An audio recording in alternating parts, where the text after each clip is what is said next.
Y el título de hoy es La redención. Le voy a explicar de una manera muy didáctica, muy pedagógica, con una historia, lo que es la redención. ¿Qué significa para el cristiano la redención?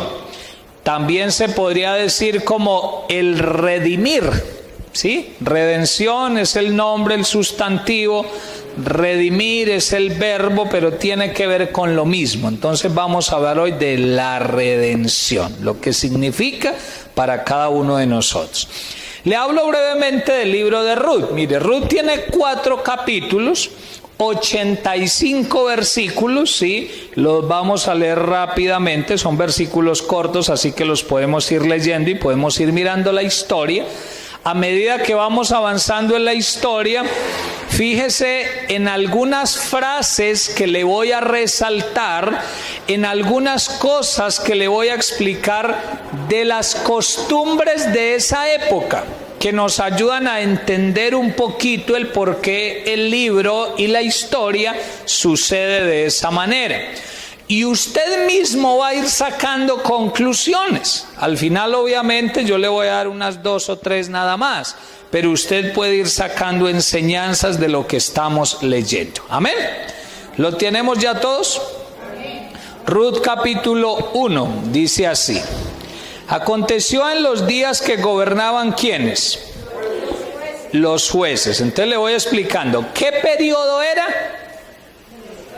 El periodo de los jueces. Pastor, ¿y eso qué era? Un periodo en el que el pueblo de Israel no era todavía gobernado por reyes, sino, como el nombre lo dice, por jueces.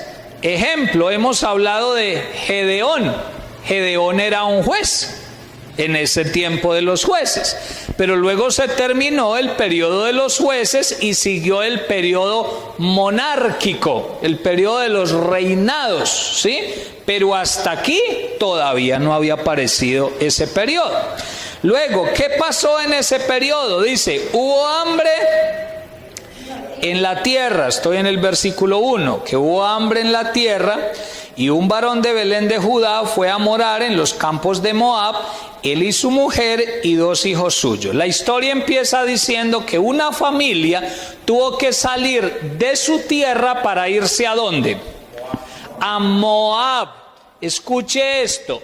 Moab o los moabitas siempre fueron enemigos del pueblo de Israel. Y uno dice, ¿y por qué? Por un lado tenían otros dioses. Usted en la historia bíblica va a notar que el dios predominante de los moabitas era Quemos, el dios Quemos. Inclusive varias veces tuvieron problemas con el pueblo de Israel por eso.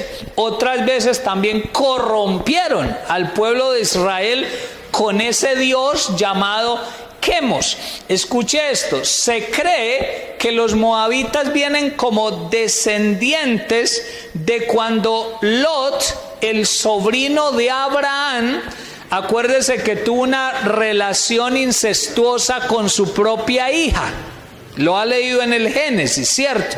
Entonces, de esa relación incestuosa entre Lot, el sobrino de Abraham, y su hija, se cree que de ahí salió el pueblo de los moabitas. Ahora, en la historia usted se va a dar cuenta que unos israelitas toman por mujeres a unas moabitas.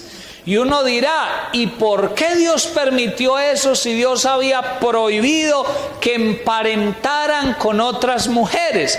Resulta que lo que Dios había prohibido era que los israelitas tomaran mujeres de los pueblos que estaban en la tierra prometida y que ellos tenían que sacar.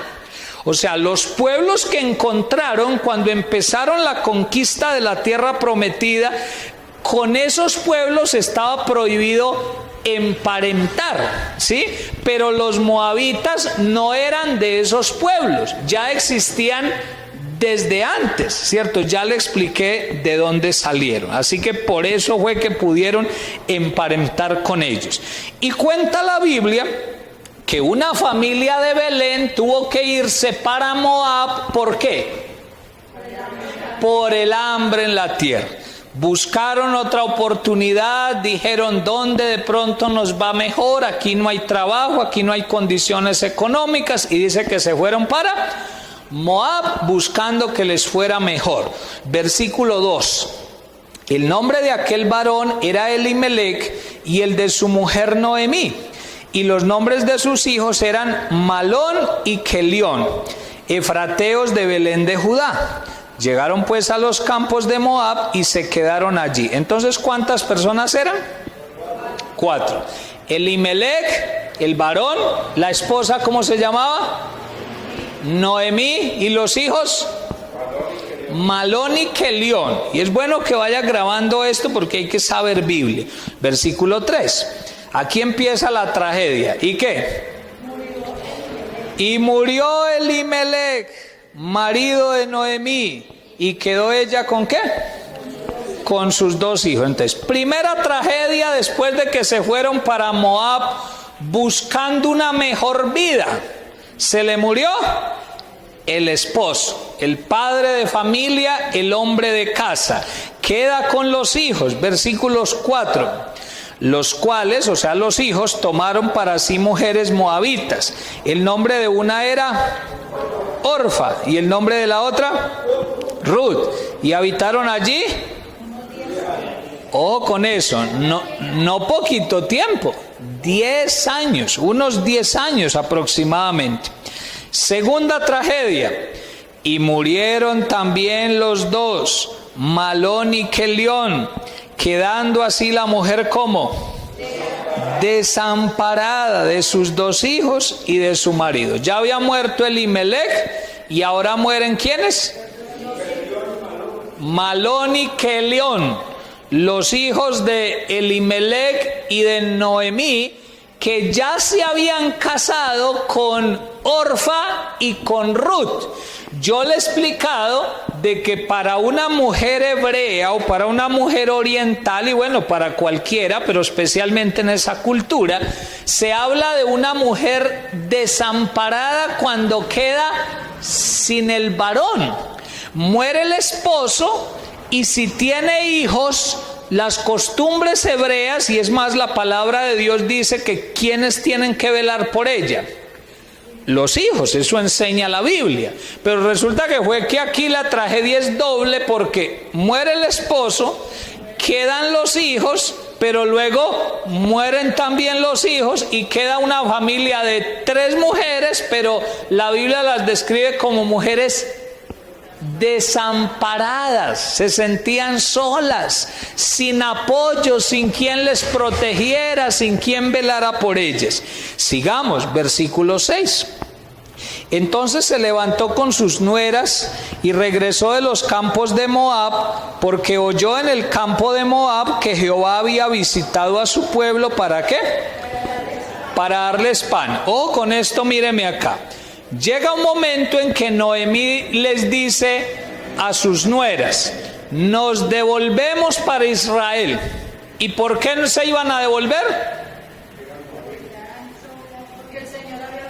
Porque dice la Biblia que escucharon que la bendición de Dios había empezado a venir sobre el pueblo de Israel, que el hambre se había acabado y que en cambio había bendición en el pueblo de Israel. Amén. Eso significa esa frase que dice que Jehová había visitado a su pueblo para darles pan. Entonces querían devolverse allá. Versículo 7. Salió pues del lugar donde había estado y con ella sus 2 nueras, y comenzaron a caminar para volverse a la tierra de Judá. Y Noemí dijo a sus 2 nueras: andad, volveos cada una a la casa de su madre. Jehová haga con vosotras misericordia, como la habéis hecho con los muertos y conmigo. Os conceda Jehová que halléis descanso, cada una en casa de su marido. Luego las besó y ellas alzaron su voz, ¿y qué? Y lloraron. O sea, Noemí les da la oportunidad, dice que ya van camino hacia Israel, hacia Belén, Pero dice que ella se detiene y les dice, no, no es justo de que yo me las lleve. Ustedes fueron fieles a mis 2 hijos, por voluntad de Dios ellos se murieron, ustedes no tienen la culpa y yo no voy a obligarlas a que ustedes sigan conmigo. Entonces, devuélvase ¿a dónde? A casa de sus padres, y allá Dios les va a conceder de pronto volver a tener un esposo, un marido. Dice, Jehová haga misericordia con ustedes y les dé nuevamente un esposo. Dice que se despidieron y que lloraron. Versículo 10. Y le dijeron, ciertamente nosotras iremos contigo a tu pueblo. O sea, no se quieren devolver, se quieren ir con Noemí. 11. Y Noemí respondió, volveos, hijas mías, ¿para qué habéis de ir conmigo? ¿Tengo yo más hijos en el vientre que puedan ser vuestros maridos?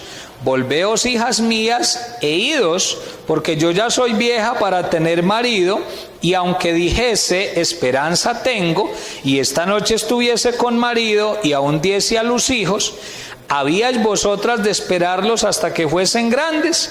¿Habíais de quedaros sin casar por amor a ellos? No, hijas mías, ¿qué mayor amargura tengo yo que vosotras? Y escuche esta frase, pues la mano ¿de qué? De Jehová ha salido contra mí. Le pregunto, ¿usted cree que esa frase era verdad? O sea, Dios había dicho, uy, voy a azotar a Noemí, me voy a poner en contra de ella. ¿Dios había dicho eso? Yo no creo. Dios no se pone en contra de sus hijos obedientes. Yo en otras predicaciones les he explicado que la Biblia me prueba que Él sí se pone en contra, pero de los que están haciéndolo mal. Eso sí me dice la Biblia. Hay partes donde lo asegura. Pero Él no se pone en contra de sus hijos obedientes.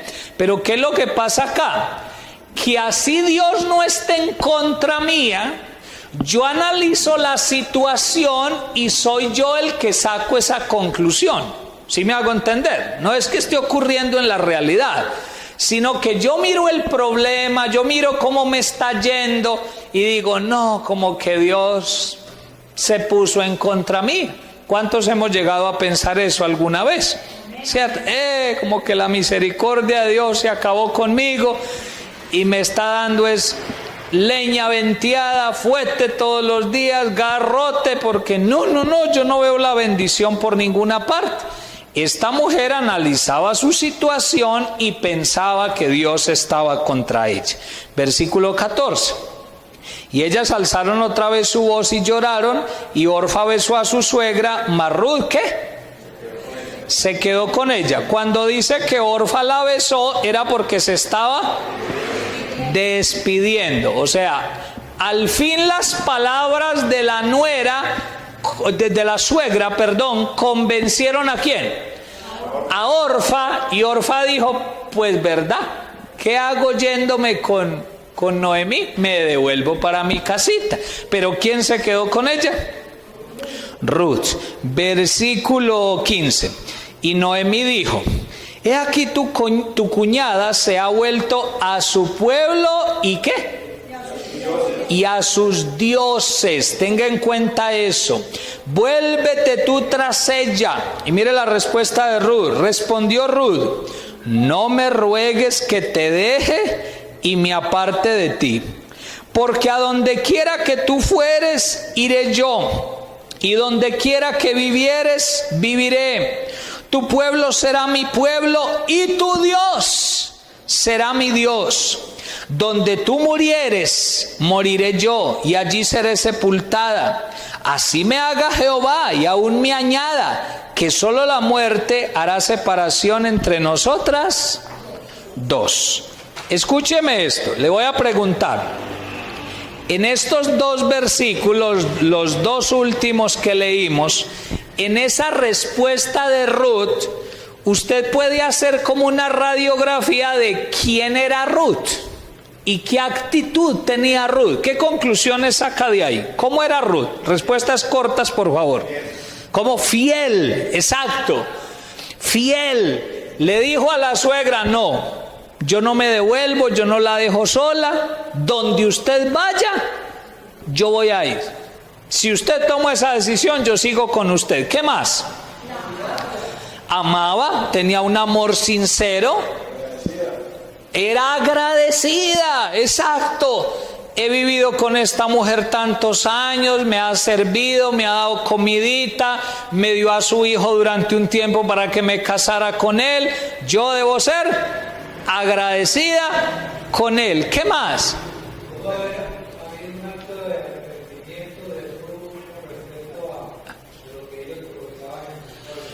Sí, cuando dice tu Dios será mi Dios, eso me prueba que ella ya no adoraba al Dios que le dije ahora, al Dios Quemos, que era el principal Dios de los moabitas. La Biblia no aclara en qué momento, pero eso me prueba que Ruth se había convertido al Dios verdadero. Y era tanta su conversión que ahora ya no duda y dice, pero es que si me voy con esta mujer ya tengo que dejar mi Dios, porque se acuerda que cuando se devuelve Orfa, la suegra dice, mire, ya se devolvió tu cuñada a su pueblo y a sus dioses. Y entonces ahí es donde Ruth dice, no, pero tu Dios será mi Dios. Y algo más, en el segundo versículo de la respuesta de ella reconoce la soberanía de Dios. O sea, ya había aprendido a entender que Dios es soberano y que puede hacer con uno como quiera. Porque ya dice, ¿Jehová qué? Ahí lo dice, versículo 17 por allá en la mitad. Dice, donde tú murieres, moriré yo y allí seré sepultada. Así me haga Dios y aún me añada que solo la muerte hará separación entre nosotras dos. O sea, como diciendo, yo respeto la voluntad de Dios, me acojo a lo que Dios quiera hacer, pero mi decisión es que voy a estar con usted. ¿Buena mujer o mala mujer? Buena mujer. Estaba despreciando la oportunidad de devolverse para su casa y posiblemente encontrar otro marido entre los moabitas. Pero ella dijo, no, yo quiero estar con esta mujer a la que le debo tanto y debo ser agradecida. Sigamos leyendo, versículo 18. Y viendo Noemí que estaba tan resuelta a ir con ella, no dijo más. Anduvieron pues ellas dos hasta que llegaron a Belén, y aconteció que habiendo entrado en Belén, toda la ciudad se conmovió por causa de ellas. Y decían, ¿no es esta Noemí? Y ella les respondía, no me llaméis Noemí. En su Biblia debe decir en la parte de abajo que Noemí significa placentera. Entonces ella dice, no me llamen así, no merezco tener ese nombre, con tanta cosa que me ha pasado, no merezco ser llamada placentera. Llámenme ¿cómo? Si no, llamadme Mara, y Mara significa amarga o amargura. Entonces ella está diciendo, mire, me ha ido tan mal que por favor no me digan dichosa y placentera, sino dígame más bien amarga. Por la vida que he llevado estos últimos años ha sido muy difícil. Luego dice, porque en grande amargura me ha puesto ¿quién? Ojo, segunda frase parecida a la de ahora. ¿Cuál fue la de ahora? Estoy probando su capacidad para grabar. ¿Cuál fue la primera que ella dijo acerca de Dios? La mano de Dios está contra mí. Y acá en el versículo 20 al final dice, porque en grande amargura me ha puesto el Todopoderoso. ¿Ha llegado usted a pensar eso? Claro, yo creo que en algún momento lo hemos llegado a pensar. Versículo 21. Yo me fui llena, ¿pero qué? Pero Jehová me ha vuelto con las manos vacías. Tercera frase, ¿cierto? Acerca de Dios. Me fui llena, buscando bendición, buscando que me fuera mejor, y en vez de irme mejor, llegué sin nada, con tragedias por contar. Luego dice, ¿por qué me llamaréis Noemí, ya que Jehová ha dado testimonio contra mí y el Todopoderoso me ha afligido? Mire las conclusiones que ya había sacado. Así volvió Noemí y Ruth la Moabita, su nuera, con ella, volvió de los campos de Moab y llegaron a Belén al comienzo ¿de qué? De la siega de la cebada. Ahora se va a dar cuenta de lo siguiente, escuche esto. ¿Por qué ahí dice que volvieron al comienzo de la siega de la cebada?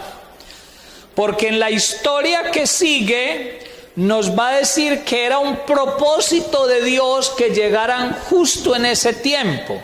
Y eso me hace pensar que aunque uno lleve tiempo en dificultad, en amargura, en adversidad, si uno se mueve en los tiempos de Dios, uno va a llegar a la bendición, de alguna manera.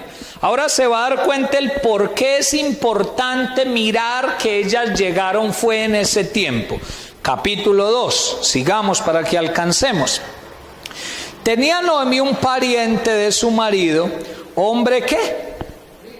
Rico, de la familia de Elimelec, el cual se llamaba ¿cómo?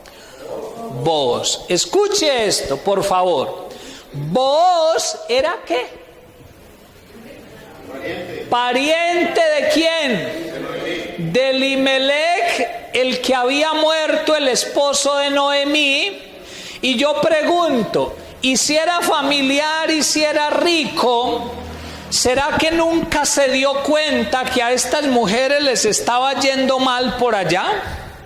¿Será que jamás le contaron? Yo creo que de pronto sí. Pero una vez más esto me habla de que hay tiempos perfectos de Dios para hacer los milagros. ¿Por qué vos no se dio cuenta antes? ¿Por qué no usó su riqueza para buscar a esas mujeres? ¿Por qué no mandó empleados, que por cierto el pasaje nos va a probar que tenía muchos? ¿Por qué no los mandó a buscar a las mujeres? Porque los tiempos de Dios son perfectos y son exactos, hermano. Si uno espera en el Señor, va a llegar el momento de Dios para la bendición. Amén. Sigamos leyendo. Versículo 2. Y Ruth la Moabita dijo a Noemí: te ruego que me dejes ir al campo y recogeré espigas en pos de aquel a cuyos ojos hallare gracia. Y ella le respondió: ve, hija mía. Ahí sale otra cualidad de Ruth. ¿Cuál es? Trabajadora. Entonces salen dos. Gracias por ayudarme. Trabajadora y sumisa. La Biblia me muestra que Ruth era mayor de edad. Ahí no estamos hablando de un adolescente. Pero a pesar de eso reconoce la autoridad de Noemí, y yo creo que la veía como ¿qué? Como una mamá, exacto, y le pide permiso para ir. Usted conoce, se lo he explicado, que había una costumbre en la época que las mujeres viudas que no dependían de un varón podían ir a los campos. Cuando en los campos estaba recogiendo el cultivo, los segadores, los trabajadores tenían orden de dejar caer un poquito del grano, un poquito de lo que habían recogido, o dejarlo en las maticas, para que las viudas se alimentaran de eso. Y por eso es que ella le dice a Noemí: venga, Noemí, me deja ir a algún campo y a ver si recojo para que comamos. Por eso es que le decía ahora que era un tiempo perfecto de Dios. Si se van para esta ciudad en un tiempo en que no era siega, posiblemente no había ocurrido esto, pero era el tiempo perfecto del Señor. Amén. Versículo 3. Fue pues, y llegando, espigó en el campo en pos de los segadores, y aconteció que aquella parte del campo era ¿de quién? De Booz, el cual era de la familia de Elimelec. Y aquí que Booz vino de Belén y dijo a los segadores: Jehová sea con vosotros. Y ellos respondieron: Jehová te bendiga. Y Booz dijo a su criado, el mayordomo de los segadores: ¿de quién es esta joven? Y el criado mayordomo de los segadores respondió y dijo: es la joven moabita que volvió con Noemí de los campos de Moab. Y ha dicho: te ruego que me dejes recoger y juntar tras los segadores entre las gavillas. Entró pues y está desde por la mañana hasta ahora sin descansar ni aun por un momento. Entonces Booz dijo a Ruth: oye, hija mía, no vayas a espigar a otro campo, ni pases de aquí, y aquí estarás junto a mis criadas. Mira bien el campo que sieguen y síguelas, porque yo he mandado a los criados que ¿qué? Que no te molesten. Y cuando tengas sed, ve a las vasijas y bebe del agua que sacan los criados. Ella entonces, bajando su rostro, se inclinó a tierra y le dijo: ¿por qué he hallado gracia en tus ojos para que me reconozcas siendo yo extranjera? Y respondiendo Booz le dijo: he sabido todo lo que has hecho con tu suegra después de la muerte de tu marido, y que dejando a tu padre y a tu madre y la tierra donde naciste, has venido a un pueblo que no conociste antes. Y escuche este versículo: Jehová recompense tu obra y tu remuneración sea cumplida de parte de Jehová, Dios de Israel, bajo cuyas alas has venido ¿a qué? A refugiar. Se lo voy a resumir para no entrar en explicaciones largototas. Empieza a manifestarse la gracia de Dios sobre una mujer que había sido fiel, que había esperado en Dios, que había sembrado con la fe de que un día iba a recoger, y que nunca se desesperó, que nunca se llenó de amargura. Parece ser, por lo que me dice el pasaje, hermano, varias cosas, varios detalles. Cuando ella se va a buscar un campo donde recoger el fruto que estaban recogiendo, parece que ella no sabía que ese campo era de Booz. ¿Quién la llevó allá? Dios. Eso es lo que uno llama encuentros divinos, o cuando uno es dirigido por Dios, Dios lo lleva a donde tiene que llegar, ¿cierto? Porque la frase que se utiliza en el versículo, aconteció que ese campo era de Booz, me hace pensar que no fue algo intencional, que ella se fue preguntando: venga, hay un hombre muy rico que se llama Booz. No, ella llegó a ese campo, fue un encuentro del Señor. El pasaje también me prueba que Booz había escuchado de ella, pero que no la conocía. Si la hubiese conocido antes, cuando la ve, él no tiene que preguntarle al mayordomo: ¿y quién es esa joven? Y se acuerda que le preguntó: oiga, ¿y esa niña que está ahí recogiendo el cultivo, quién es? Y le cuentan quién es, y empieza la gracia del Señor sobre ella. ¿En qué se manifiesta esa gracia? Le dice: cuando tengas sed, ve allá y bebe, ¿sí? No pases a otro campo, sino que en este campo puedes seguir recogiendo las gavillas. No tienes que ir a otra parte. Y le empieza a decir: mire, es que yo he escuchado lo fiel que usted ha sido. Yo he escuchado cómo usted dejó. Esa palabra es clave. ¿Qué ha dejado usted por amor a Dios? Muchas cosas. Ella había dejado por seguir a esta mujer y por seguir el Dios verdadero. Y viene una palabra por boca de Booz que le dice: mire, por lo que tú has hecho, tú vas a ser recompensada. Dios te va a recompensar. Tu remuneración va a ser cumplida de parte de ¿quién? Del Señor. Ningún ser humano te ha visto, pero Dios te ha visto. Y si Dios te vio, tranquilo, te va a llegar la recompensa. Esa es la palabra que está trayendo Booz. Versículo 13. Y ella dijo: Señor mío, halle yo gracia delante de tus ojos, porque me has consolado. ¿Usted necesita consuelo de Dios hoy? Bueno, acuérdese, me olvidaba decirle, Booz en el libro de Ruth representa a Cristo como redentor. ¿Y quién es el que trae consuelo en nuestra vida? Cristo como nuestro redentor. Dice, me has consolado y porque has hablado al corazón de tu sierva, aunque no soy ni como una de tus criadas. Verso 14.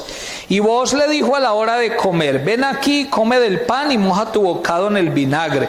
Y ella se sentó junto a los segadores y él le dio del potaje y comió hasta que ¿qué? Hasta que se sació. ¿Y qué?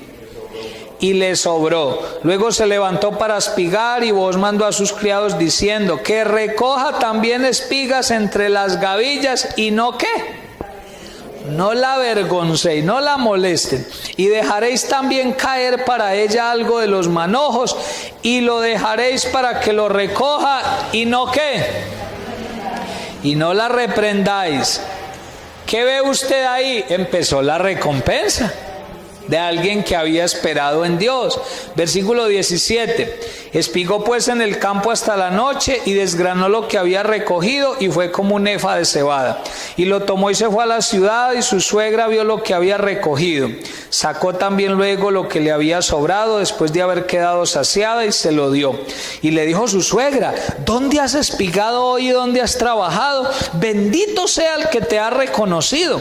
Y contó ella a su suegra con quien había trabajado y dijo, el nombre del varón con quien hoy he trabajado es Booz. Y dijo Noemí a su nuera, sea él bendito de Jehová, pues que no ha rehusado a los vivos la benevolencia que tuvo para con los que han muerto. Después le dijo Noemí, nuestro pariente es aquel varón, y escuche esto, y uno de los que pueden redimirnos.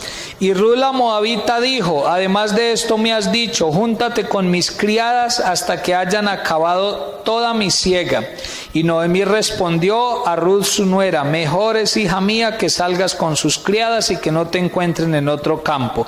Estuvo pues junto con las criadas de Booz espigando hasta que se acabó la siega de la cebada y la del trigo, y vivía ¿con quién?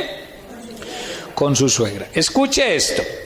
Había una costumbre en la antigüedad, si usted quiere luego la puede leer en Levítico capítulo 25, ¿cierto? Le queda de tarea. En Levítico 25 Dios colocó unas normas y entre esas normas había una que se llamaba la de la redención, ¿sí? ¿Y qué era la ley de la redención? Que si a una familia le ocurría una desgracia parecida a la de estas mujeres que perdieron al varón de la casa, y por haber perdido al varón su condición económica se empezaba a dañar y posiblemente se endeudaba y le quitaban las tierras porque ya no tenía un varón, entonces si se encontraba un pariente cercano, ese pariente cercano, por amor a Dios y por amor a esa persona, tenía la obligación de rescatarlo. ¿Rescatarlo de qué? De su situación, ¿sí? Porque se veía muy mal que esta persona, teniendo la posibilidad de recuperarle la condición a la otra persona, no lo hiciera. Se veía muy mal en esa cultura. Y es por eso que acá en el pasaje que acabamos de leer, Noemí le dice a Ruth, le dice, ese es el varón que puede redimirnos. Ese es el varón que tiene platica. Ese es el que nos puede pagar las deudas. Orémosle a Dios por esa situación. Y por eso le decía ahora que en este pasaje, ya espiritualizándolo, Booz representa ¿a quién? A Cristo. Mire, le doy este datico si lo quiere anotar. ¿Qué significa redimir? Si quiere anotar. Acuérdese que le estoy hablando de la redención, pero redención es el nombre o el sustantivo, redimir el verbo. ¿Qué significa redimir?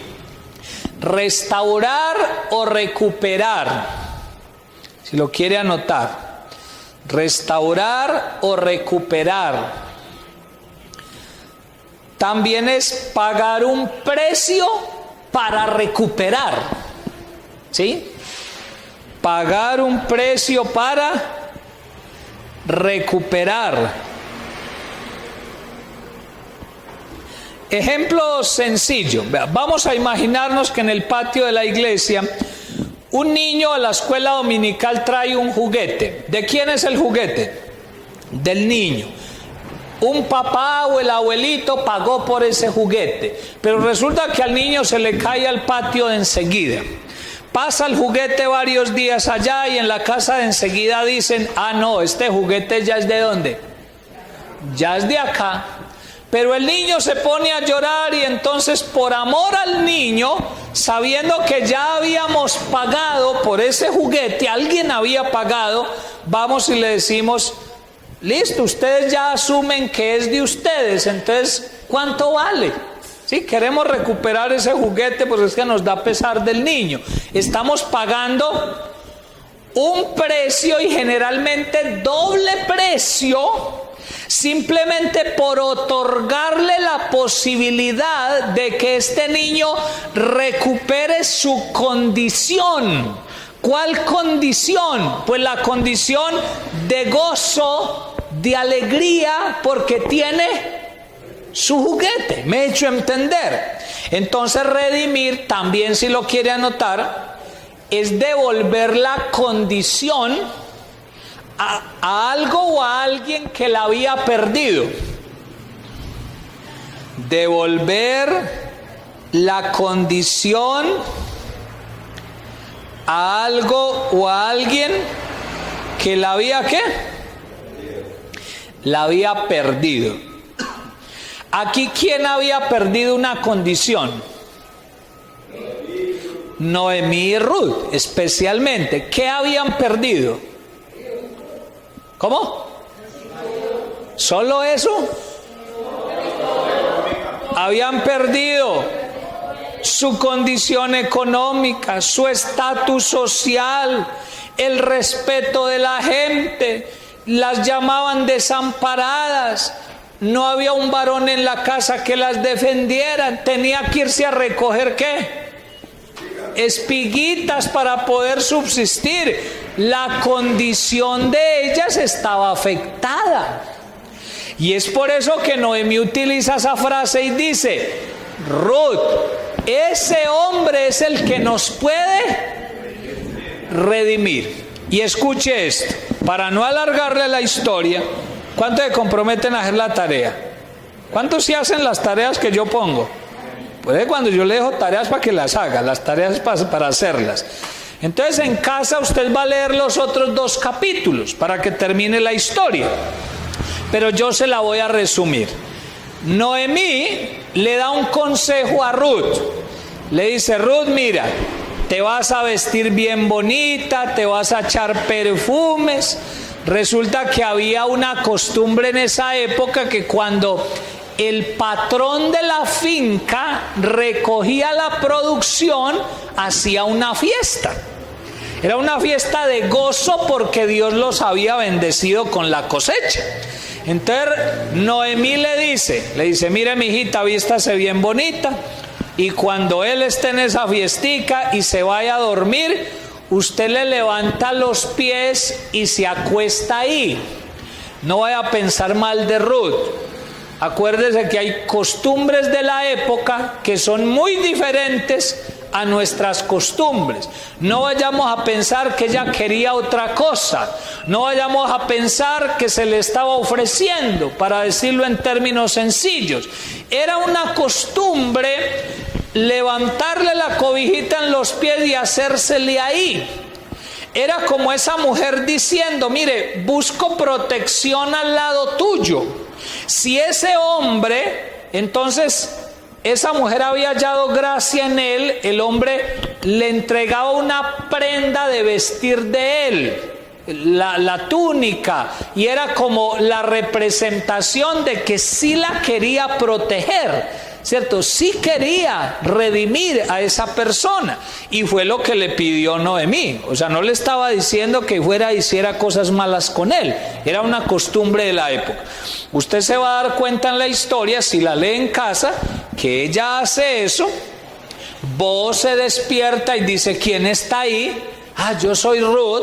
Y empieza una historia de amor, una historia bien bonita, donde ella le dice, mira, yo soy Ruth, vengo a preguntarte si tú quieres redimir, si tú quieres devolverme mi condición, mi honra, todo lo que he perdido.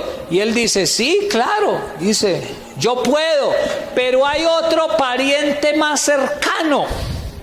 Preguntémosle al otro pariente, porque era un respeto que había también, que si había un pariente más cercano se le tenía que dar la oportunidad primero al otro pariente. Y usted va a leer que entonces al otro día dice que Boaz llama testigos. En la puerta de la ciudad se reúne con los ancianos de la ciudad, llama al otro pariente, y el otro pariente, en resumidas cuentas, dijo, no, yo no puedo, no. Ahí no dice por qué, pero dice que no. Entonces, ¿quién seguía con el derecho?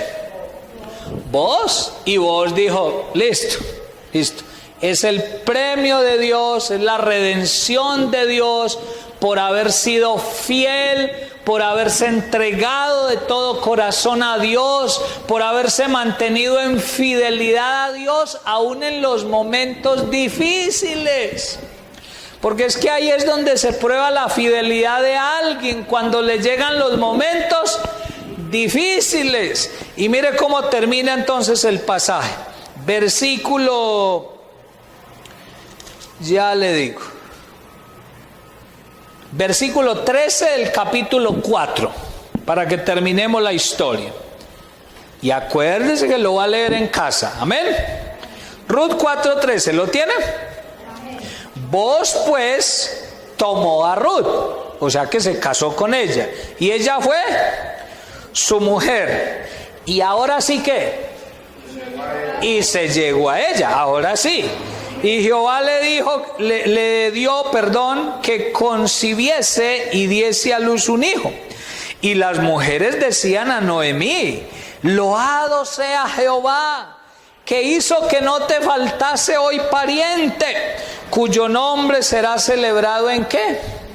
En Israel, el cual será restaurador de tu alma y sustentará tu vejez, pues tu nuera que te ama lo ha dado a luz, y ella es de más valor para ti que 7 hijos. Y tomando Noemí el hijo, lo puso en su regazo, y fue su ¿qué? Su haya, o sea, la que lo cuidaba. Y le dieron nombre las vecinas diciendo, le ha nacido, siéntate, por favor, siéntate, por favor, siéntate, por favor, siéntate, me hace el favor. Listo, sigo leyendo acá, al final con mucho gusto, así no. Y le dieron nombre las vecinas diciendo, 17, le ha nacido un hijo a Noemí, y lo llamaron ¿cómo? Obed. Y escuche esto, este es padre de Isaí y padre de David. O sea, ¿a dónde quería llegar? Resulta que Ruth y este hombre Boaz fueron los abuelos ¿de quién? Del rey David. Y usted sabe que de ahí luego viene la descendencia de Jesús, hablando humanamente, ¿cierto? O sea, mire el propósito tan enorme, tan grande que había con esta mujer, una mujer de un pueblo que no era el pueblo de Dios, una mujer que tenía otro Dios distinto al del pueblo de Israel, pero que se entregó a Dios de corazón y que supo ser fiel, y que por ser fiel Dios la premió, Dios la bendijo, y quedó en la historia del pueblo de Israel como una mujer excepcional, como una mujer de la que seguimos hablando, una mujer que fue redimida. Le dieron nuevamente su condición, porque ¿usted cree que de ahí en adelante Ruth vivió mal? ¿Usted cree que al lado de vos vivió mal? Varias mujeres están emocionando, ¿cierto? Pidiendo un voz, ¿cierto? otras ya lo tienen, no van a cambiar, ojo. No, si ya lo tiene, cuídese vos. No es que va a empezar a decir, ay pastor, yo necesito un voz así, diferente a este voz. No. Si ya tiene uno, cuide ese y mantenga su compromiso, ¿cierto? Pero si no tiene, pídale a Dios, Dios le va a restaurar de muchas maneras. A donde quería llegar era simplemente a estas dos conclusiones, hermano. Pese a lo que nos ocurra en la vida, si nosotros mantenemos nuestra fidelidad a Dios, así durante mucho tiempo sintamos que perdimos nuestra condición, nuestro valor, nuestra dignidad, siempre hay uno que nos está viendo. Y si somos fieles ante Él, Dios siempre nos va a redimir. Dios siempre nos va a restaurar nuestra condición. Amén. Y le dije ahora que vos representaba ¿a quién? A Cristo. Eso es lo que hace Cristo en nuestra vida. ¿Qué hace Cristo? Redimir, ¿cierto? Nos recuperó nuestra condición espiritual. Éramos nada, ahora valemos mucho para el Señor. No tenía sentido nuestra vida, ahora la tiene. No conocíamos nuestro futuro, ahora conocemos un futuro en Dios. Eso es restauración, eso es redención. Dios nos está devolviendo nuestra condición. Y si sientes que algo no se te ha devuelto, sigue confiando en Dios. Así como estas mujeres confiaron que de seguro Dios te va a bendecir. Pastor, ¿cuándo? En el tiempo preciso, en el tiempo del Señor. Pero nuestra responsabilidad es seguir siendo fieles a nuestro Dios. ¿Cuántos vamos a ser fieles? Entonces vamos a estar en pie si queremos ser fieles a Él. Y vamos a orar. Y en estos minuticos, por favor, levante allí su rostro al Señor, sus manos también, y dígale: Señor, posiblemente yo he llegado a pensar que tu mano está contra mí, que soy un desamparado, una desamparada, que trajiste la amargura sobre mi vida, así como lo pensó Noemí en algún momento, pero hoy recupere su fe y su confianza en Dios. Y dígale: Señor, yo seguiré siendo fiel. Señor, si me ha patinado mi fe, hoy recupero mi fidelidad y mi confianza en Dios. Y hoy voy a decir: Señor, seguiré esperando en ti, porque sé que esa función redentora tú la has cumplido y la seguirás cumpliendo en mi vida.